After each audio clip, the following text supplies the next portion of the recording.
You're listening to the Mastering Money in Midlife podcast with Debbie Sasson, episode 76.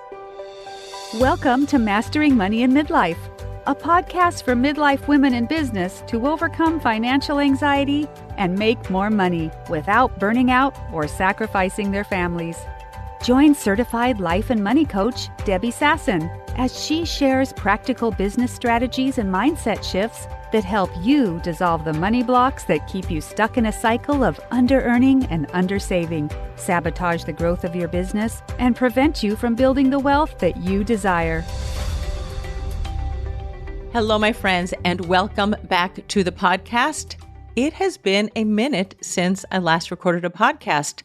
We had a beautiful Passover, or as I say, Pesach holiday with our family. We had a lot of family here during the week of Pesach. We had 2 of our married children and their 4 kids combined staying with us for 5 days, and then they left during the intermediate days of the Passover holidays. And then for the last day of Passover, we had one of the couples came back with her 2 kids, and then my daughter with her 3 kids stayed overnight with us. And then 2 of my other married kids with all of their kids came for dinner. And then one of my other couples, the 5th married couple, came for dessert. So we really had a full house. Passover ended Wednesday night in Israel. And then on Friday, we took all of our grandchildren to the zoo. Most of our kids, most of our, married couples came with us. It was a beautiful, beautiful 2-week experience. The weather was sometimes warm and sometimes we had massive storms and rain showers. So we got it all. We got the sun, the rain, the wind, the family, the food, lots and lots of food because that's the way Jews like to celebrate their holidays. And now we are all back to work and I'm so glad to be here with you today. One quick announcement before we jump into the podcast, which is going to be a little bit short and very straightforward today on the podcast. The announcement is my group coaching program, Wired for Wealth, starts May 1st. Monday, May 1st, we are beginning with a full day live event or virtual at the Waldorf Astoria in Jerusalem. There are a few seats left. If you would like to join us, if you've been thinking about it, the holidays got in the way, the Jewish holidays, spring break, Easter, Ramadan, whatever you are celebrating, go now to my website, debbiesasson.com/wealth, and schedule a consult and let's talk about it because now is the time where you get to focus on your business for the next 9 months. I want to help you create consistent 5 to 10K months and then scale up to consistent $10,000 to $20,000 months as you build, grow, and scale your business. I want to help you get booked out with your ideal clients. So let's go. That's debbiesasson.com/wealth to sign up for Wired for Wealth, my signature 9-month group coaching program. All right, my friends, let us jump into today's topic, which is managing your clients' expectations. I have seen this come up numerous times with my clients in recent months, is that my clients are not communicating well with their clients, meaning they're leaving things fuzzy, deadlines fuzzy when they're going to give them the, if you're, let's say, a copywriter and you're writing something or a website designer and you're designing a website, even if there is like a 6-month engagement between coaches, like things are fuzzy and your clients don't know what to expect. And before I underscore why it's so important to manage your clients' expectations, let's just look at the 3 stages of the way you engage with your clients. And some people will call this a funnel. And that is on the first layer, the first stage of your funnel, you are building relationships with your potential clients.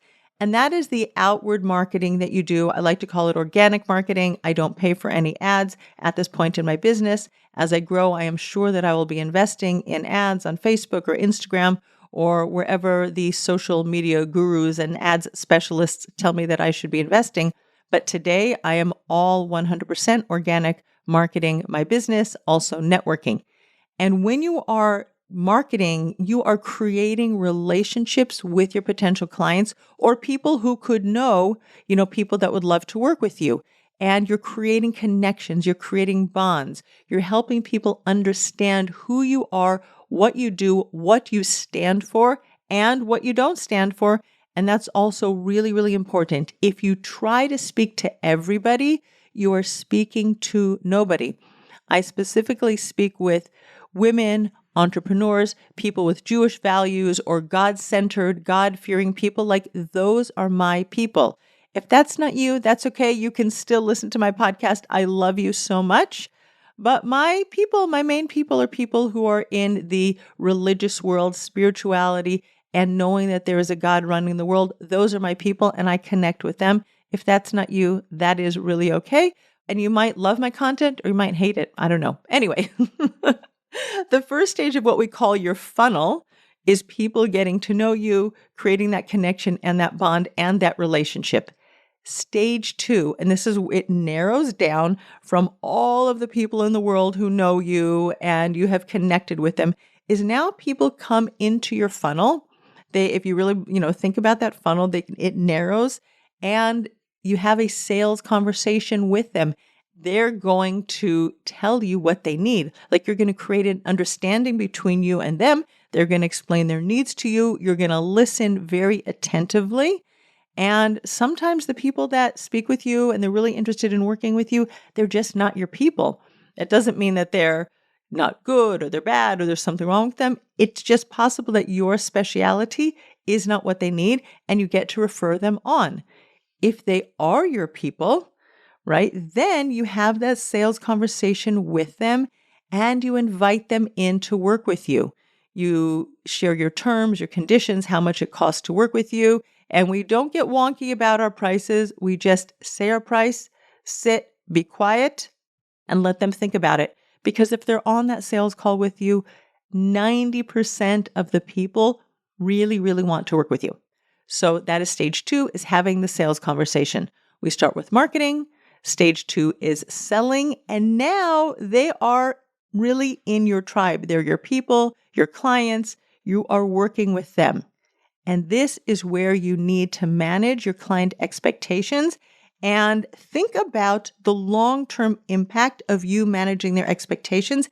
If your clients are satisfied, they know what to expect, they know when to expect it, they know how you are going to deliver your services, they are really, really satisfied. They are delighted. And sometimes we get in our own stuff and we're thinking, oh, but I'm only able, if I look at my calendar, to work on this client's project in 2 weeks from now or in 1 month from now. Let your client know they want to work with you. Last summer, I had this conversation with at least one of my clients, and my client was going away for 3 weeks. Maybe it was even more. And I said, you have to let your clients know. Send out that email. Tell them you're going to be out of the office for 3 weeks. And if it's an emergency, then, might be 24 to 48 hours until you get back because you are on vacation. Like, we have these unhelpful thoughts in our brains that we can't tell our clients that we're going on vacations, or we can't tell our clients that we have doctor's appointments. Like, hello, we are human beings. We do have needs. Or in my situation, for example, my daughter, God willing, is going to be giving birth in the 1st or 2nd week of May. And I'm going to let my clients know, hello, clients, if you're listening to this podcast, that I might tell you at the last minute, because I'm her doula, that I can't be meeting with you today. And that is information that is valuable to your clients so that they can plan out their schedule. And if they don't know, they could be just pinging you all the time, sending you Voxer messages or WhatsApp messages or email. Hey, what's going on? Hey, what's going on? When's my project due? And this happened with one of my clients in my program, Wired for Wealth, this week, is that she told her client that it was going to be next week, but next week is very vague. It's a 5-day work week, a 6-day work week for some people if you're working Sunday to Friday. Some of the folks in Israel do work from Sundays to Fridays. I don't work Fridays. But you have to let your client know, is it going to be Sunday or is it going to be Thursday? Is it going to be Monday or is it going to be Friday? And her client was sending her messages on Monday like, hey, have you gotten around to my thing yet? And you, as the business owner, need to manage your client's expectations. Let your client know that you have a busy calendar. And that is also good information for your clients to know. Is like, oh, I'm not the only one. She's in demand. Other people want to work with her. She does great work. That's really important for your clients to know that. I mean, they would love to be the only VIP client. I'm sure they would. They get all of our attention, whatever. But you setting boundaries around your time, letting other folks know when you are going to deliver their project is key to you delighting your clients. And when they understand that, they can relax. Just think about it from their point of view. They can relax. They're not thinking about it. It's not spinning in their brain. They're not checking their email every 30 seconds to see if you responded. It helps you in your relationship with your clients. It helps your clients be more productive because they just get to take it off of their to-do list. And it makes your engagement and your relationship with your client so much more delightful. It's like my husband calling me before he leaves work saying, hi, I'm on the way home. Sometimes it's so I can put some food up and warm it up for him so that he has a bite to eat when he gets home because he's worked a long day. He comes home between 7 and 7:30 and he can be ravenous. And so he wants something to eat. And sometimes it's just that being thoughtful and letting me know so that I can manage my expectations. If I'm in the middle of a meeting, if I'm not in the middle of the meeting, I can make sure to turn the lights on outside so he doesn't have to figure out how to get into the door. I can make the house warm and welcoming, and we just know what's going on with each other. And that's what your clients want to know too. What is going on? And before we wrap up, I'm going to give you an example. When I redid my website a couple of years ago, I worked with an amazing website designer, Rachel Taylor. Shout out if you're listening. I love your work so, so much. We spoke in November 2021, or maybe it was 2020. I don't even remember anymore. Oh, but we spoke in November. I had a few tweaks that I wanted to do. It was 2020. And she said, I can do these few tweaks for you in December. I have a few hours available in my calendar, but then I can't get to your big website overhaul until February 2021. And you know what? She gave me that 3-month window. I knew what to expect. And then I didn't need to think about it anymore. Then as we were getting to the end of January, February, it started bubbling up in my brain.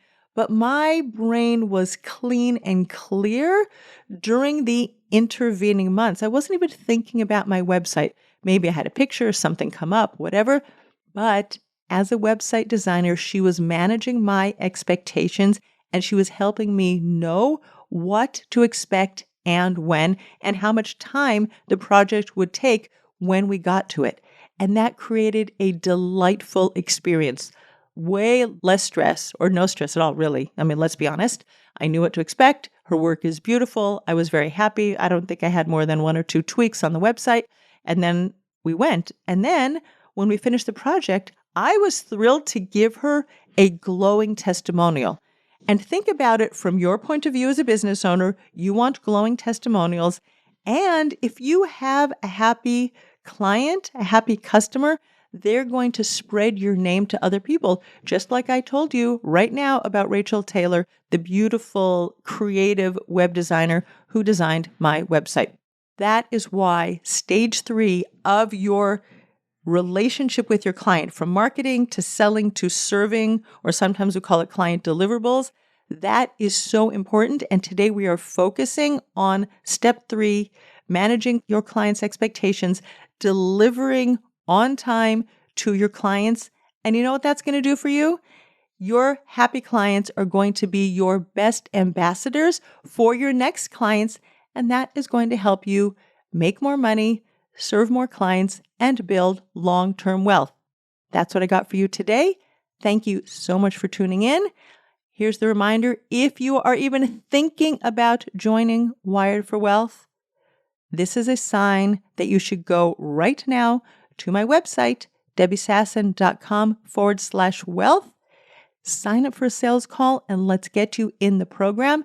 It is your time to build a thriving business, get fully booked, create consistent $5,000 to $20,000 months. Thanks so much, my friend. I will see you next week. Bye. Thanks for listening to Mastering Money in Midlife. If you want more information on Debbie Sasson or the resources from the podcast, visit masteringmoneyinmidlife.com.